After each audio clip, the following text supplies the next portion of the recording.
2026년 여러분을 움직이게 하는 단어는 무엇인가요? 요즘은 가만히 앉아 있어도 세상이 너무 빠르게 움직이고 있다는 느낌이 듭니다. AI, 기술, 경제, 뉴스는 하루가 다르게 바뀌고 어제의 정답이 오늘은 더 이상 통하지 않는 것 같기도 합니다. 함께 움직이지 않으면 세상의 흐름에서 밀려날 것 같은 막연한 두려움이 생길 때가 있습니다. 움직여야 하는 건 알겠는데 도대체 어디로 어떻게 움직여야 하지? 안녕하세요. 세상 일에 호기심이 많은 ES입니다. 저는 2026년에도 뉴욕에 자주 올 계획입니다. 뉴욕은 저를 계속 움직이게 만들기 때문입니다.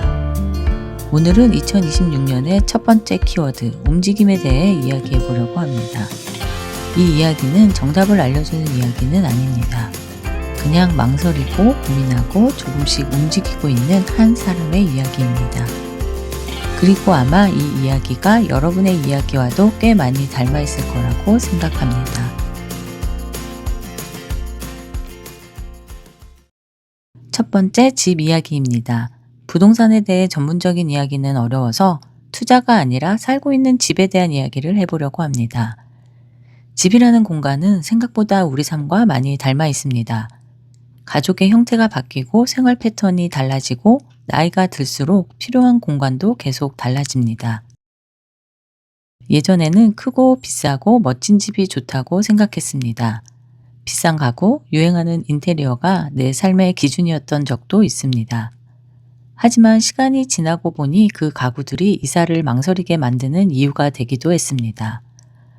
아직 멀쩡한데 버리기 아깝고 이 가구를 옮기려면 비용이 너무 들고 그래서 사실은 이사하고 싶으면서도 계속 같은 자리에 머무르게 됩니다. 저 역시 이사를 여러 번 하면서 비슷한 고민을 반복했습니다.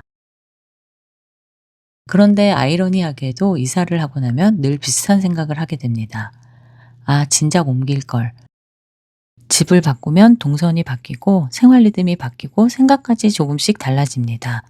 한강뷰가 주는 만족감도 분명 있지만 막상 살아보면 지하철이 가깝고 편의시설이 가까운 집이 훨씬 실용적인 행복을 주기도 합니다. 머무는 것이 안정이 아니라 지금의 나에게 맞는 곳으로 이동하는 것이 더 현명한 선택일지도 모릅니다. 두 번째는 요즘 가장 핫한 주식 이야기입니다.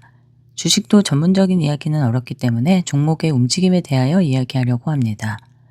작년 가을부터 주식 시장이 조금씩 움직이기 시작하더니 연초에는 코스피가 5천을 넘겼습니다. 뉴스에서는 연일 사상 최고치 강세장이라는 말이 나오는데 막상 내 계좌를 보면 왠지 마음이 복잡해집니다. 예전에는 장기 투자만이 답이다라는 말을 믿고 버티는 것이 미덕이던 시기가 있었습니다. 그런데 요즘 시장을 보면 분위기가 조금 달라졌다는 걸 느끼게 됩니다. 모든 종목이 오르는 게 아니라 오르는 종목만 계속 오르는 시장. 그 흐름을 타지 못하면 시장 전체가 좋아도 내 수익은 제자리인 경우가 많습니다. 저 역시 몇 년 전부터 물려있던 종목들이 있습니다. 언젠가는 오르겠지라는 생각으로 계속 들고 있었습니다. 그러다 작년부터 그중 절반은 정리하고 절반은 여전히 보유하고 있습니다. 돌이켜보면 조금 더 과감했어도 되지 않았을까 하는 생각이 듭니다. 그때 용기를 내서 삼성전자, 하이닉스, 현대차 같은 종목으로 전부 이동했더라면 지금의 결과는 달라졌을지도 모르겠습니다. 알면서도 못하는 이유는 사실 단순합니다. 두려움입니다. 지금 팔면 오르면 어떡하지? 주식도 이제는 그 자리에 머무는 것이 아니라 필요한 이동을 선택해야 하는 시대가 아닐까? 지금이라도 나머지를 정리해서 오르는 종목으로 움직여야 할 것 같습니다. 세 번째는 일에 대한 이야기입니다. 요즘은 SNS에서 시작되는 사업들이 눈에 띄게 성장하고 있습니다. APR이라는 작은 화장품 회사였던 기업이 LG 생활건강의 시가총액을 추월했다는 이야기를 들었을 때 솔직히 많이 놀랐습니다. 이런 변화는 이제 특정 업계만의 이야기가 아닌 것 같습니다. 거의 모든 분야에서 동시에 일어나고 있습니다. SNS를 통해 움직이지 않으면 사업을 유지하는 것조차 점점 어려운 시대가 되었습니다. 유행은 너무 빠르게 바뀌고 한때 안정적이라고 생각했던 직업도 어느 순간 필요 없어지기도 합니다. 불과 얼마 전까지만 해도 각광받던 프로그램 개발자라는 직업이 이미 다른 국면에 접어든 것처럼 말이죠. 그래서 요즘 저는 이 질문을 자주 스스로에게 던집니다. 내가 지금 하고 있는 일은 AI 시대에 어떤 모습으로 바뀌고 있을까? 완전히 방향을 틀 필요는 없을지라도 조금씩이라도 흐름에 맞게 이동하고 있는지 계속 점검해야 한다고 느낍니다. 움직인다는 것은 꼭 큰 결단이나 극적인 변화를 의미하지는 않는 것 같습니다.